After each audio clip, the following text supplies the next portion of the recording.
Nti bwembeera nga ndi mu nsonga zaffe ez'ekikyala nzikirizibwa okunaaza omufu n'okumusaalira. Aqulu musta'inan billah, ensonga z'ekikyala ekitegeeza fil hayd ze muyita periods. Abaffe omukyala bw'abanga ali muzo akkirizibwa okunaaza omufu n'okumusaalira. Aqulu musta'inan billah wal ilmu inda Allah. Simanyi okujjako omuntu yenna omukyala ali mu nsonga ekisooka, omusiraamu yenna abeera muyonjo era abeera mutukuvu dawman, banga lyonna omukyala yenna, omusajja yenna, omuntu nga musiraamu abeera muyonjo ebbanga lyonna. Yagamba Muhammadin sallallahu alaihi wasallam, yagamba nti al muslim la yanjus hayyan wa maita. Omusiraamu tabeera najisi, tabeera mukyafu, abeerenga mulamu, abeerenga muki, abeerenga mufu. Kati okubeera kw'omukyala mu haidu tekitegeeza bukyafu bwe, wabula asigalanga muki, asigalanga muyonjo. Naye obusiraamu buyina bye bwamuyiziyizaako, byokka ebyo bye bimuziyizibwako, naye ekitali ebyo asigalanga wabuki, asigala ng'embeera ye ng'ali mu haid teyina njawulo ku buyonjo bwe n'obutukuvu bwe ku mbeera ye nga tali mu haid. Amma ahlul jahiliya, abantu abawangaalira mu mbeera eya jahiliya ey'obutamanya, balaba naqs, balaba obukendeevu ku kubeera nti omukyala ali mu nsonga. Era bakadde baffe emabega eyo, ng'ekiyungu bwe kibeera nga kya maama n'agenda mu nsonga, nga n'ekiyungu kikyuka n'abeera nga tafumbira bantu mmere, tajja kufumba mmere y'abantu. Lwaki? Ali muki? Ali mu nsonga. Waliyo abantu ng'omukyala bw'abeera mu nsonga nga tebabeera naye, tebasula naye, era awo wewava ye sababu nuzulu ya aya yasalunaka anil mahid, esangibwa mu suratu al-Baqara. Bakubuuza ku mukyala ali mu haidu. Eyo yali mbeera y'Abayahudi.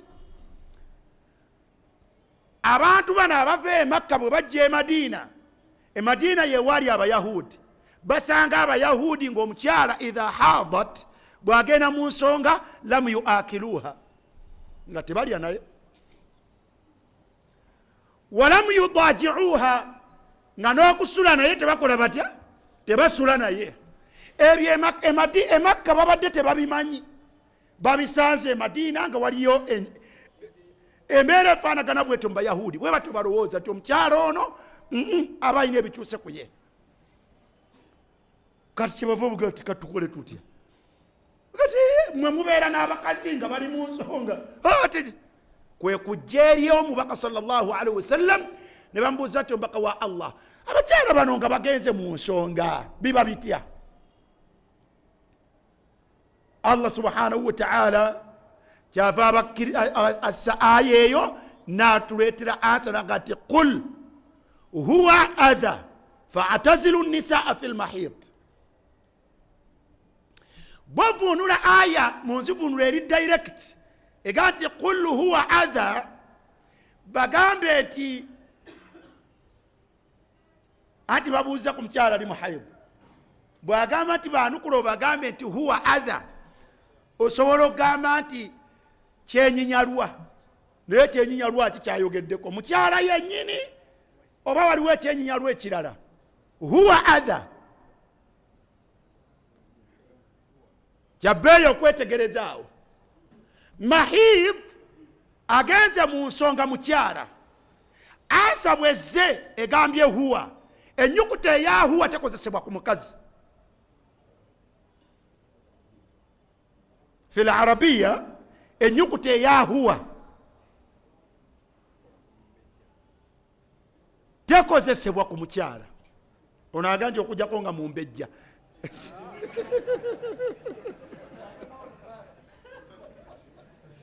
khali balak kati huwa Allah kyeyali asongako nti adha kyenyinyalwa kitamwa kibi bwogenda okukinoonyereza addamu Allah yasonga ku musaayi gwa haid ekitegeeza teyasonga ku mukyala yenna avaamu ali mu mbeera eno wabula yasonga ku ekyo ekimuvaamu n'agamba nti adha kyenyinyalwa era kikyafu wa fi'lan era ddala mazima haqqan nti omusaayi ogwo adha kubanga guno n'olusu lwagwo natinun damun natinun musaayi gulina n'olusulu ki olusulubi era si mulungi gwa kuwunyiriza ne kala yagwo adha kala yagwo si ya musaayi wabula tamiru ila sawad guba guva mu red ne gugenda muki mu mbeera eya black ekitegeeza nti gwakyuse ne guva ku mbeera eya bulijjo ey'omusaayi kati Allah ogamba nti adha omusaayi guno mubi era ddala mubi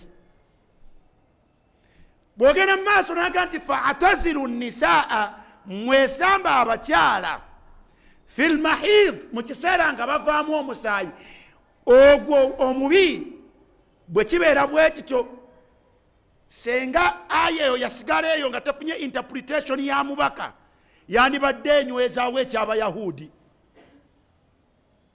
timubeesambe ekiseera kibabeera nga bali mu mbeera eyo naye omubaka sallallahu alaihi wasallam yagamba awo n'agamba nti isna'u kulla shay isna'u kulla shay omukyala ali mu nsonga mukole naye buli kintu kyonna nademonstratinga bimaana natunyonyola n'ebikolwa tukole naye buli kintu kyonna kiki bakyala be jukira naye alina abakazi era embeera eno oluusi ejja omukyala mu mbeera olaba Aisha radiyallahu anha baali bagenda mu hijja bwe batuuka mu kifo ekiyitibwa sarif fatamithat omusaayi ogwo ne gumuvaamu balina bwe bawummulidde Aisha nadda mu katenti n'atandika okukaaba omubaka agenda okuva ebweru ajje mu katenti kaabwe awali mukazi we yasanga omukyala akaaba kyava mubuuza nti ate obadde ki nga Aisha nanyega owange kiki gwanyiziira okaabira ki ng'akaaba omubaka kyava muga nti laallaki nufisti aye nebikulabiku-kaaba lwakubanga ogenze mu haidhu gwe kyava muga nti bala ya rasulallah ye bwekityo bwe kiri yali anakuwadde bagenda mu hijja ate byonoonese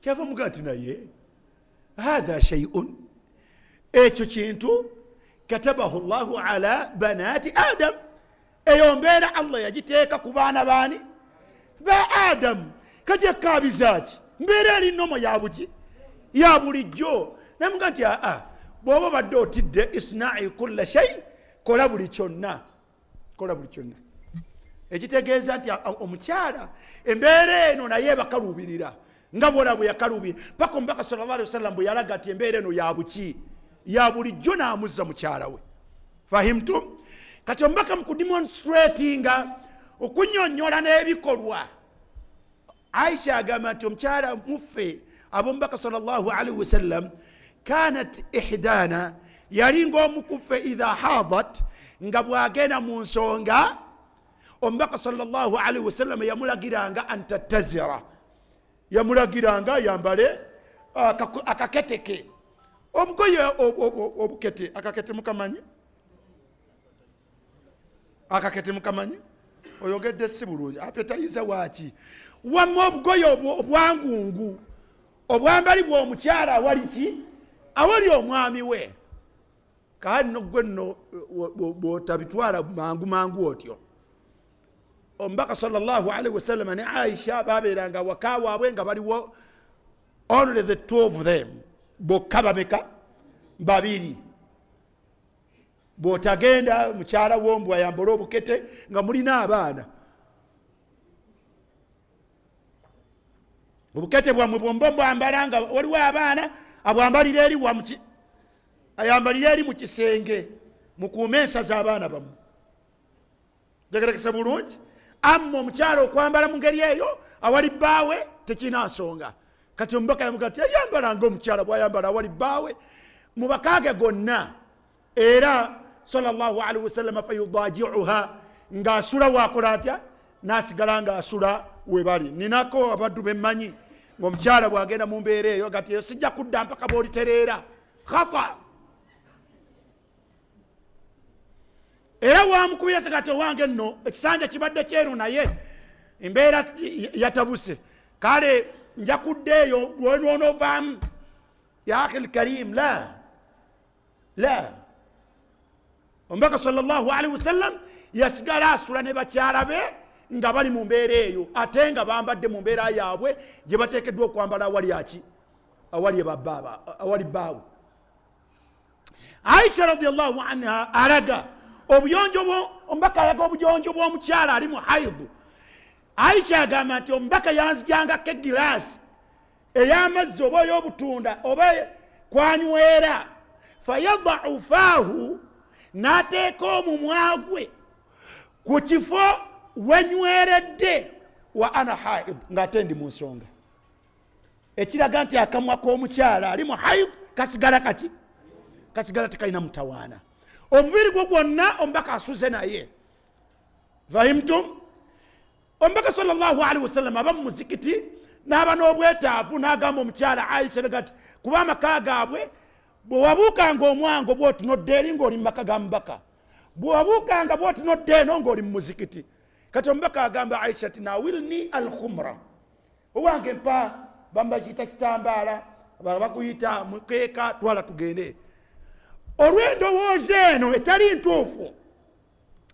Aisha agamba omubaka nti inni haid omubaka wa Allah nze ndi mu nsonga gw'otuma ebyo by'otuma tegati owange mpa byenkutumye ng'omukyala yanukula ensonga emu nti ya rasulallah inni haidu najja ntya mu muzikiti nga ndi haid yamugamba omubaka nagati inna haidataki laisa biyadiki owange Aisha haidu watali mu ngalo zo mpa gwe ekitambaala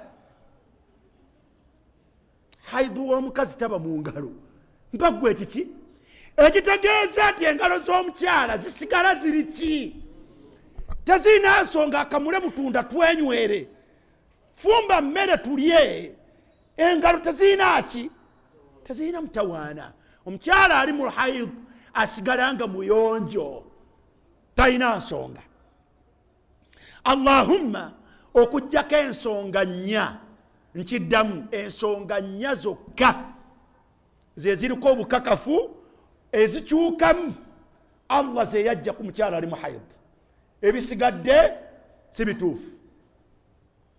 Ensonga esooka yeri mu aya eyo fa'tazilu nisaa fi lmahid omubaka yagamba nti isna'u kulla shay illa nikah illa annikah illa alwatu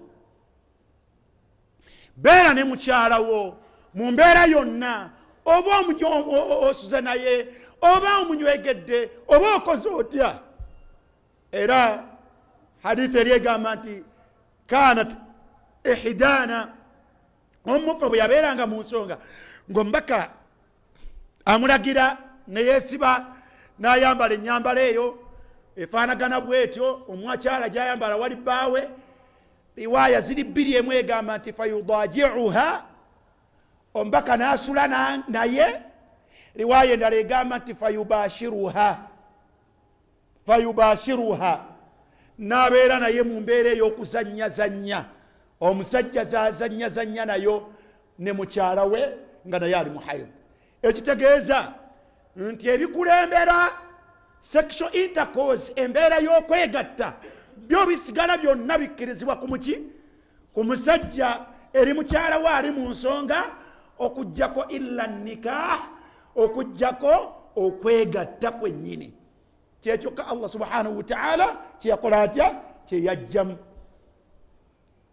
So ensonga esooka eziyizibwa ku mukyala eriko obukakafu okusinziira ku hadithi eyo ne aya eyo, yakwegatta kwa mukyala ali mu haid ne bbaawe. Wa hadha era ddala tekirina kubuusabuusa nti kikosa. Allah yakigaana olw'okubanga kikola kitya? Kikosa. Okubeera n'omukyala mu mbeera eyo kisobola okuleeta omusaayi guno gusindika okuddayo mu nseke, ate nga musaayi mubi, ne kireetera okubeera nga bwe guba teguvuddeeyo enseke z'omukyala zandizibikira. Fahimtum?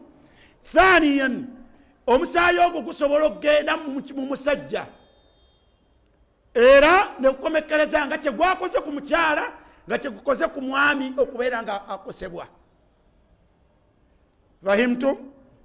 Thaniyan, ne bwekuba tegukoze ebyo, okubeera nga abantu babeera mu mbeera eyo, olusu olwo olubeera mu musaayi ogwo omuntu bw'aluwulira lusobola okutta omutima gwe. Olusu lw'omusaayi ogwo lusobola okutta omutima gwo ogw'okubeera ne mukyala wo. Allah subhanahu wa ta'ala kyava atugaana okubeera nabo mu bifo omusaayi ogwo mwekukola gutya? Mweguva. Era kyova olaba nga mina sunna omusaayi ogwo lwe gukutukawo, omukyala bw'aba agenze okunaaba abeere ne kakotun, bw'amala okwerongoosa bulungi mu bifo ebyo obuyitamu omusaayi, n'abeerako ne kakalifuuwa n'akateeka mu koton, n'abeera nga akeeyisa mu bifo ebyo.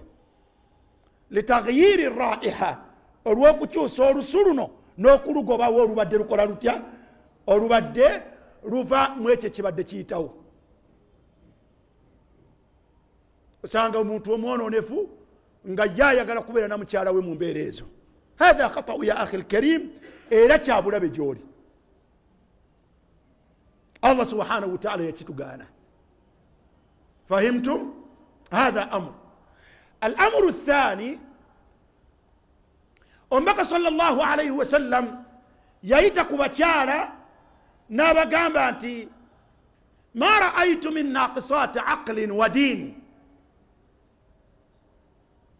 sirabangako bantu nga balina obukendeevu ku ntegeera yaabwe n'obukendeevu ku ddiini yaabwe min kunna, okusinga bakyala mmwe.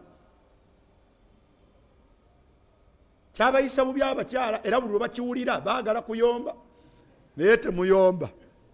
Kuba Omubaka sallallahu alaihi wasallam bali be yakigamba batwala obuvunaanyizibwa ne bakibuuza. Bamuga nti ya Rasulallah, ma nuqsanu diinina wa aqlina, obukendeevu bw'eddiini yaffe buliriddawa? N'obukendeevu bw'amagezi gaffe buliriddawa? Omubaka n'akinyonnyola era baasigala nga bamativu. Yabaga nti alaysat idha hadat lam tusalli wa lam tasumi, tekiringa omukyala bw'aba agenze mu nsonga alekayo okusaala n'alekayo n'okusiiba. Qaalu bala, abakyala ne bagamba nti bwe kityo bwe kiri ya Rasulallah. Naga nti fadhalika, ekyo nno nuqsanu diiniha, obwo bwe bukendeevu bwaki? Bw'eddiini y'omukyala. Era omubaka amala okuvaawo mu mulembe gw'abatabi'in, omukyala ajja abuuza Aisha radiyallahu anha, n'amubuuza naga nti ma baalu lhaid taqdi as-sawm wala taqdi as-salah, lwaki omukyala ali mu nsonga aliwa okusiiba naye taliwaki taliwa swala ekitegeeza nti ekyo mustaqir kitebenkevu mu basiraamu bakimanyi nti omukyala ali mu nsonga la tusalli wala tasuumi tasaala n'okusiba takola atya ombaka Aisha kwe kumubuuza ati aharuriyatun anti simanyi oli munnamasaka aharuriyatun anti gwabuuza ekibuuzo ekyo oli munnamasaka abemasaka bayomba oli munnabugerere abebugerere wano webalira bayomba kati bagalanga nti oli munnamende nedda aharuriyatun anti ekigambo ekyo lwaki Aisha yakibuuza aharuriyatun anti yakibuuza olwokubeera nti waliwo abantu ababuuzanga ebibuuzo ku nnambika ya ddiini mu mbuuzi etali ya bwesimbu bakhawarij beyawulira mu kifo bakiyita harura bakhawarij abataputanga obusiraamu mu ntaputa etatuukiridde bawanga beyawulira mu kitundu ekiyitibwa harura kati Aisha bwabuuzibwa ekibuuzo kino kyamubuuza ati simanyi ova harura ova harura butambala gye beyawulira ennaku zino namugamba nti lastu biharuriyatin siva harura walakini as'al naye mbuuza kutegeera kyava mugamba nti kanat tusibuna dhalik ekyo kyatutuukangako ku mulembe gw'omubaka sallallahu alaihi wasallam nga tulina omubaka naye bwe twavanga mu nsonga fanu umaru biqadai sawmi nga tulagirwa okuliwa okusiiba wala nu umaru biqadai assala nga tetulagirwa kuliwa ki swala kiwedde namuga nti natambula nagenda kitegeeza nti mu bujulizi obwo bweyolekamu ebintu bibiri ebirala nti omukyala ali mu haidu tasaala akutukana n'okusaala ebeere eswala ey'obwetteeka oba eyaki eya sunna kakati wano mu kibuuzo mubaddemu n'okunzikirizibwa okunaaza omufuno mukola ki kitegeeza nti ekyokumusaalira kyo kiririddawa kyo tekirimu kiri out ebyo bimeka ekyokuna la tatuufi bilbait mu hadithi ya Aisha mwagendera mu nsonga nga bagenda mu hijja yamugamba nti kola byonna bikole ki bikole byetugenda mu Makka namugira mu kimu namuga nti ghayra alla tatuufi bilbaiti naye tojja kwetoloola ki tojja kwetoloola Kaaba mpaka lwonootukula tojja kwetoloola Kaaba mpaka lwonokola otya mpaka lwonootukula ekitegeeza ti mu byatakola omukyala ali mu haidu takola atya teyetoloola nyumba ya Allah subhanahu wa ta'ala bintu bimeka bina abaffe mulimu okunaaza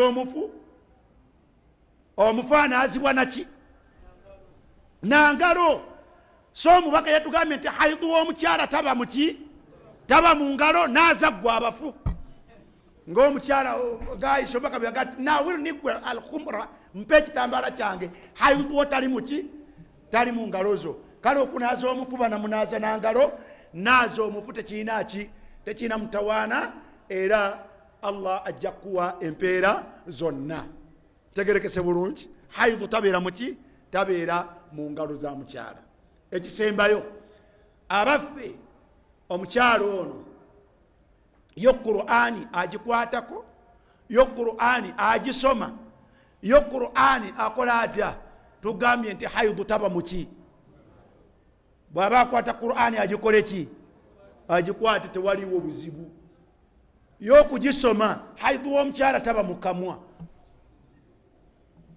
yensonga lwaki omubaka yamunywegeranga tasobola kunywegera ma huwa najisun mbaka tasobola kunywegera najis na bukyafu soma Qur'ani yo toyina mutawaana nga njikutte gikwate olaba baga nti bagikubikkulire ng'ogitadde wali ogirengera bulengezi.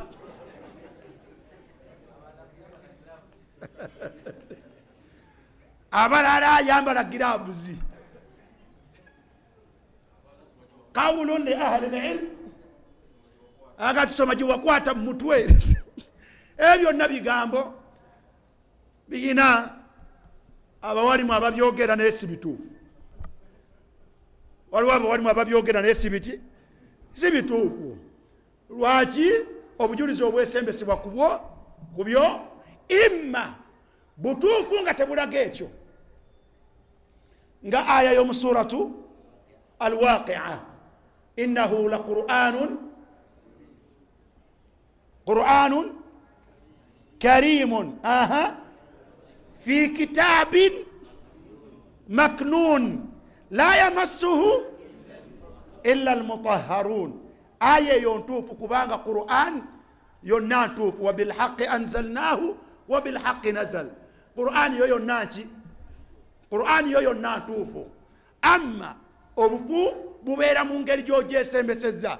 W'ogyesembesezza watuufu nedda.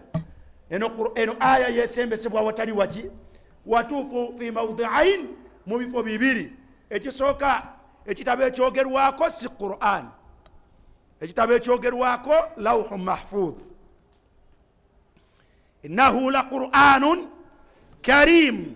Eyo Qur'ani eyekitiibwa mpaka tabaka kato.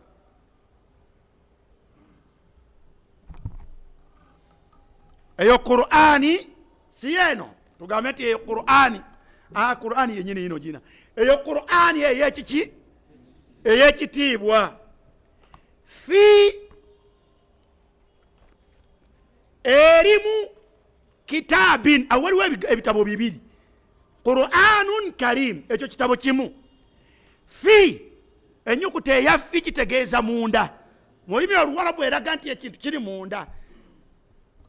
Naam, tugambani? Tugambe nti Hasan fil masjid.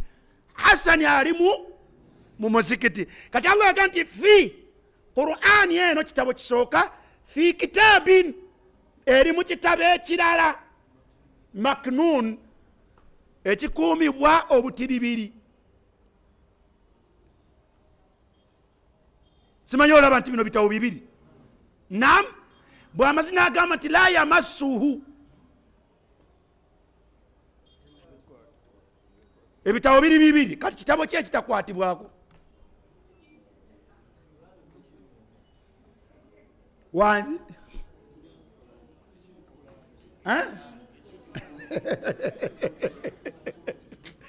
Ebitabo biri bibiri, kitabo ki ekitakwatibwako?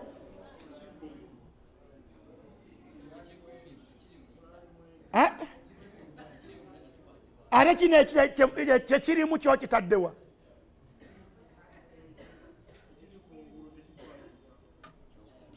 الضمير يعود إلى أقرب المذكور. ضمير وين يمسه kitabo kyekisembye okwogerwako. Wano waliwo ebitabo bibiri, kitabu maknun yesembye okwogerwako, ye lawhu mahfuz, tekwatibwako. Si Qur'ani sotsi, lawhu mahfuz tekwatibwako. Kino kitegedde. Tugende mawdu'i thani, al-mutahharun. Abakikwatako kino be bayonjo. Be bani abayonjo? Mmwe. Ibn Kathir yaga nti laisa antum, si mmwe. Mwe mulina obukyafu bwa ngeri ezi. Mwe mukyafuwala n'ebintu bibiri. Imma mukyafuwala olw'okuba muvaamu obukyafu. Ombaka yabuuza Dhahak, namuga nti ma ta'amuk, mmere yo ki gyekuwoomera? Nagamba nti al-laban, amata n'ennyama y'eŋŋamiya. Namubuuza nti thumma yasiru ila maadha, gwe ennyama biki ebisinga okuwoomera? Mbuzi. Yambuuza nti thumma yasiru ila maadha, bw'omala okubirya ne bifuuka ki? Wamma bw'omala obirya bifuuka ki? naawe bikulemeredde oli yamuga nti lama kad alimta ya rasulallah bifuuka ekyo omubaka kyomanyi naawe kyotegedde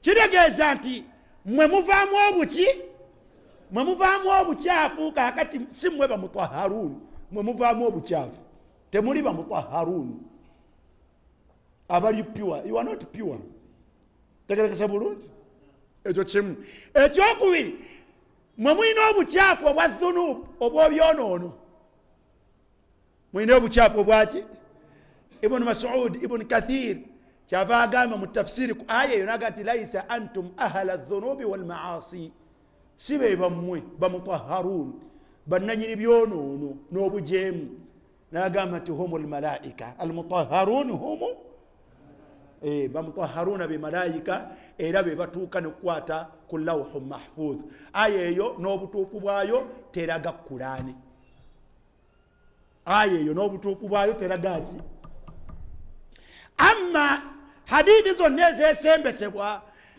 ezesembesebwa ahadithun da'ifa hadithi nafu wala nastadillu bil ahadith ad-da'if fi mithli hadha tetwesembesa hadithi nafu kubifaako bwe bityo kati nekibeera nga tewaliwo obujulizi butuufu si mu Kurani si mu sunna bugana mukyala ali mu haidhu kukwata na kusoma ki kwata na kusoma Qur'an wadde nga wali mu bangi wane Uganda ne watali Uganda kati tokwata kola ya masohila mutahharu tokwata kola amuganda wange nedda sebu si bituufu obujulizi genda bw'oyagala ebintu ebine ebiganibwa genda obisome ebyo n'obujulizi bwabyo mu mawsu'atul manahi ash-shar'iyya ekya Abu Usama Salim ibn Eid al-Hilali tegerekesa bulungi wal ilmu inda Allah agamache assalamu alaikum wa rahmatullahi wa barakatuh wa alaikum salam sheni no mwami wange si musiramu naye twatandika naye nga tuli ku 0% mu byenfuna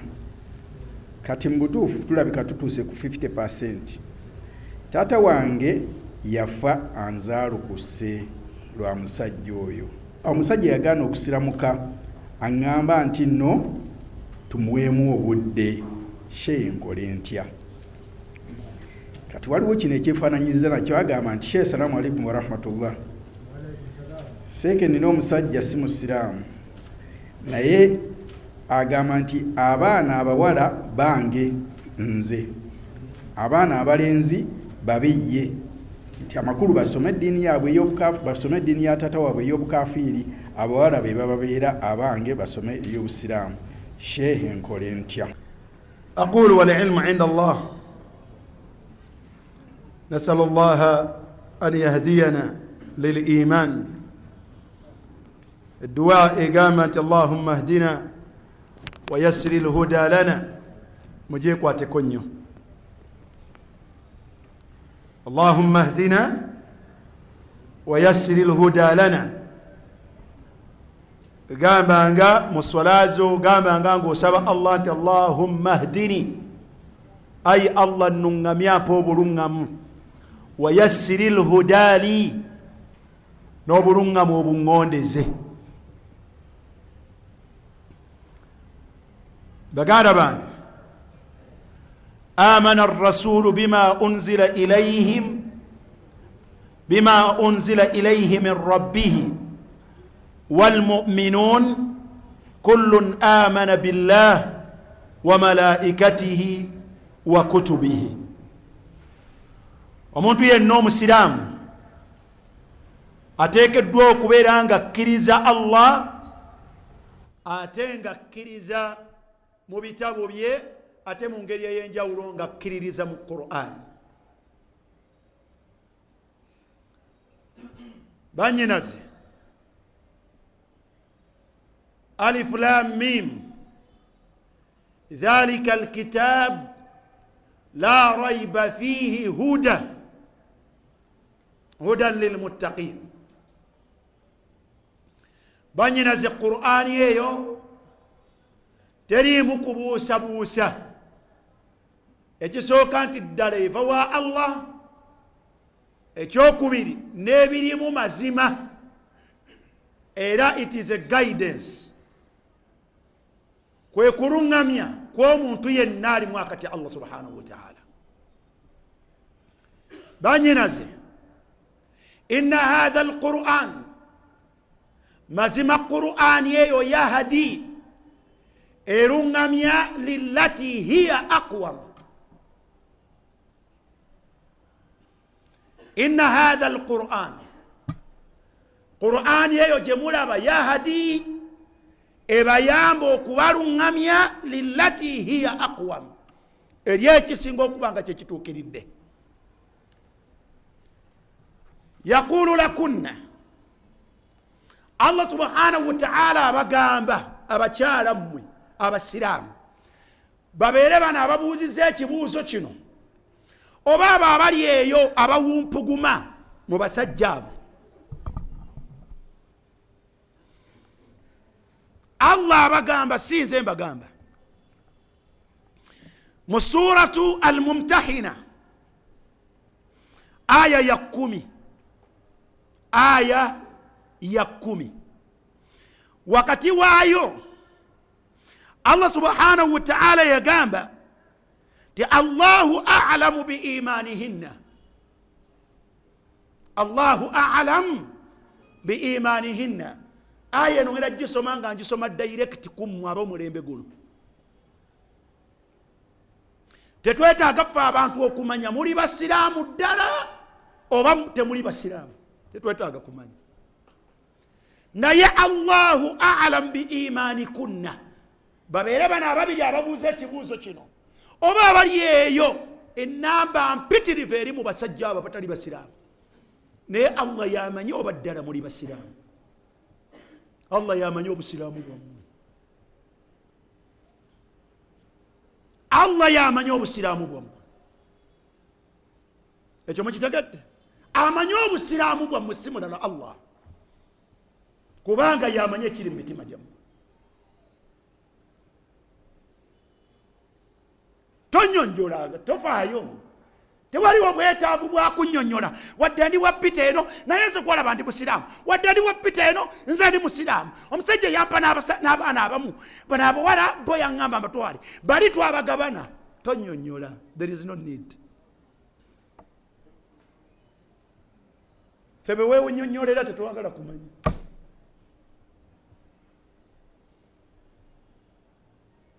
Wabula Allahu a'lam bi imanihinna, Allah yamanyi obusiraamu bwammwe.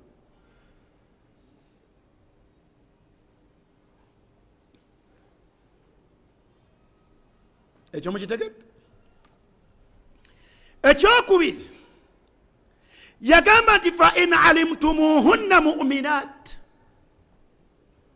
omuntu yenna alina mwannyina, omuntu yenna alina omwana ow'obuwala, bw'akakasa bw'aba amukakasaako nti omwana wange ono musiraamu, namuzaala mu busiraamu era mwana muki, omuwala wenna bw'oba weekakasaako obusiraamu, omukazi wenna bw'oba weekakasaako obusiraamu, fa in alimtumuhunna mu'minat, Allah yagamba nti fala kiri haramu haramaini, kizira n'okutta kitta muwalawo, la tarji'uhunna ila al-kuffari, tomukkirizanga kugenda wappita.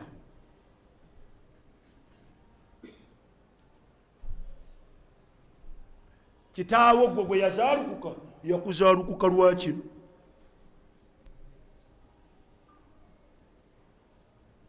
Fala tarji'uhunna ila al-kuffari, tokkirizanga mwana wo kugenda wa musajja atali musiraamu. Naawe omuwala eyeekakasaako obusiraamu, bw'oba omanyi musiraamu ve wappita, toyina kyokolayo. La tarji'uhunna ila al-kuffari, abawala abasiraamu temulina mugabo eri basajja batali basiraamu, temukkirizibwa kubeerayo.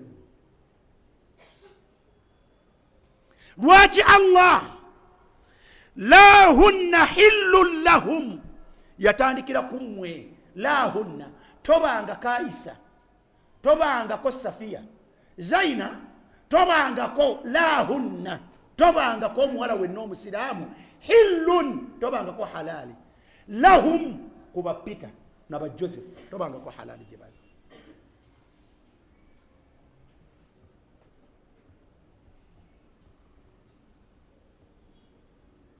Okuziiza kwako okuziiza okusoose la tarji'uhunna ila al-kuffar okuziiza kusooka okuziizibwa okwokubiri la hunna Aisha omwala yenna omusiraamu tabanga ko halali kati ate bwaba tabanga ko halali atakkiriza yabako haramu oli yentegeera enfu yatugana bafumbirwa naye osobola okubeera awo nga you are dating him ebya halali abigaana ate ozungayo mu haramu.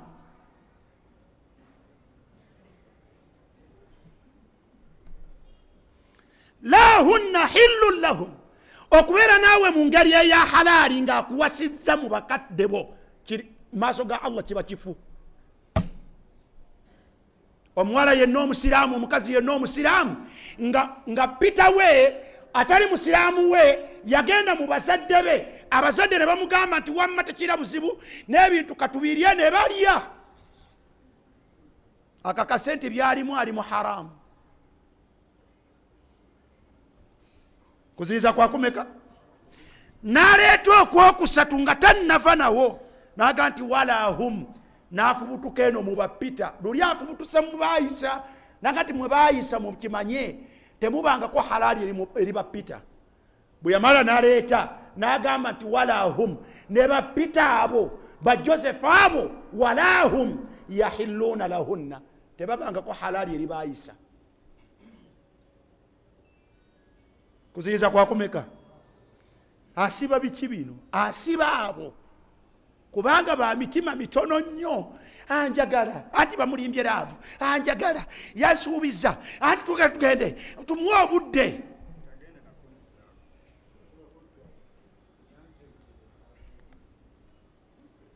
Bwe baba bagende ewa kitaawo ne batwalayo obuntu wa atuhum ma anfaqu kyonna kye baawaayo mu kibaddize byonna bye baleeta ewammwe ekika kyesonde kibuzzeeyo tetwagala kumanya. Kaakati baayisa bakole batya? Allah abagobye mu bapita wala junaha alaykum an tankihuhunna mwe basiraamu mwe mugende muwasa abakazi abo.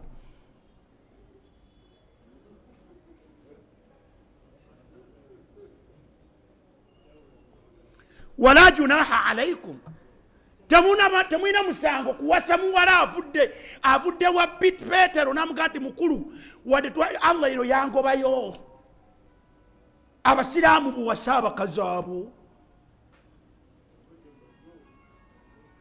abavudde bo bajoni be baali batwala ate mubawase mu ngeri ntuufu idha ataitumuhunna ujurahunna si John wakomya mbugo ozabuza gati kovudde wa John kakati jangwe wa sahafu oddamu kumukuba nikampya n'omuwama halege maki mapya n'ebirabo n'abazadde n'obawa. Wala tumsiku bi'ismil kawafir bw'otayongereza wali omukafiri ku bye yali yasasula. Was'alu ma anfaqtum walyasalu ma anfaqu. Kyenjagala mu aya eno mwababuuzizza Allah yagamba nti dhalikum hukumullah. Genda akokokko kegendereze dhalikum hukumullah. Abasiraamu abaami n'abakyala dhalikum hukumullah okwo kulamula kwa Allah si kulamula kwange Umar si kulamula kwa abantu. Dhalikum hukumullah bakazi mmwe bawala mmwe dhalikum hukumullah okwo kwe kulamula kwa Allah. Yahkumu bainakum Allah bwalamula wakati wammwe naye alamula bwatyo wallahu alim temunnyonnyola nnyo anti omanyi yaŋŋamba yansuubiza twala tugende. Wallahu alimu. Wakati mukulamula bwatyo muyitirivu wa kumanya byonna byopalapalanya. Wallahu alimu. Teyetaaga kunnyonnyola, muyitirivu wa kumanya. Teyakoma ku ekyo yaga nti hakimun. Ntera okunnyonnyola ekigambo kino ne ŋŋamba yateeka ekintu we kisaanidde. Yabagoba mu batali basiraamu nga kyekituukiridde. Ekituukiridde, ekituufu, ekirungi gye muli bakazi mmwe abasiraamu b'omulembe guno, abakyala abasiraamu. Hakimun. Wadde mmwe muwapalya ajja kusiramuka watwala tugende oyo gwola batalina buzibu nange nonono. Hakimun. Nange no yeyisanga musiraamu oyo gwola.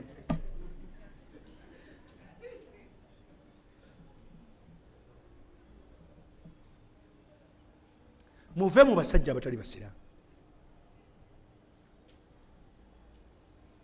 Muve mu basajja abatali basiraamu. Seeka ate abaana duka jambwa. Duka jambwa. Weetaase va ku baana. Eyo nsonga teyita mu maaso ga Allah. Allah nalemerawo nti nali nzaddewo abaana babiri. Teyita.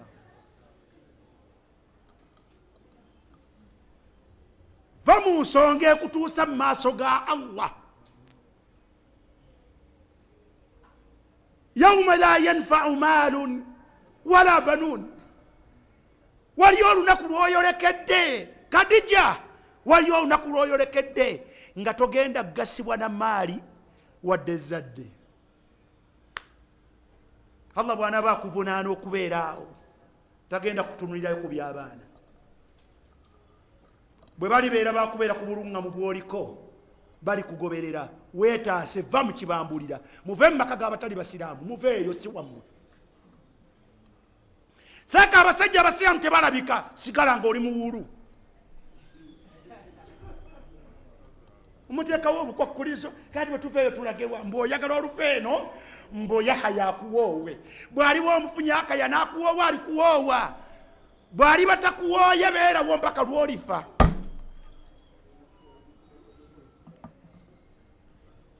Muve mu basajja abatali basiraamu. Abawala ba busiraamu muve mu basajja abatali basiraamu.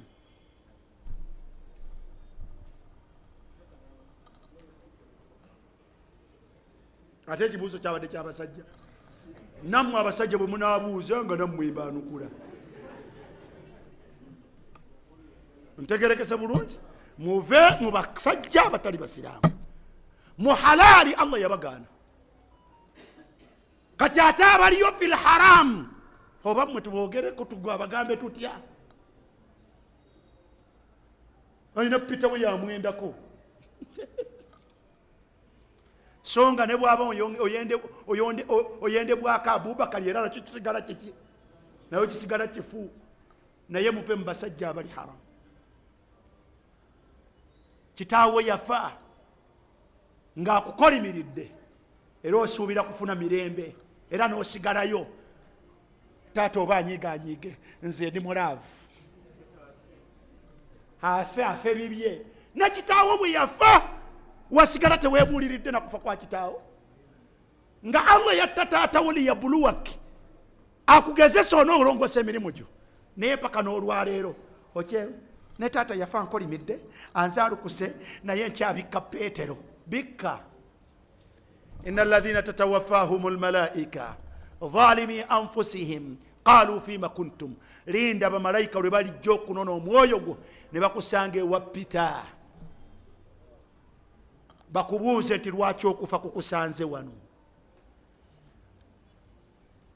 Nga bwakwendako teekateeka ne ansa gy'oligamba Allah ng'omusisinkanye mu mbeera eyo.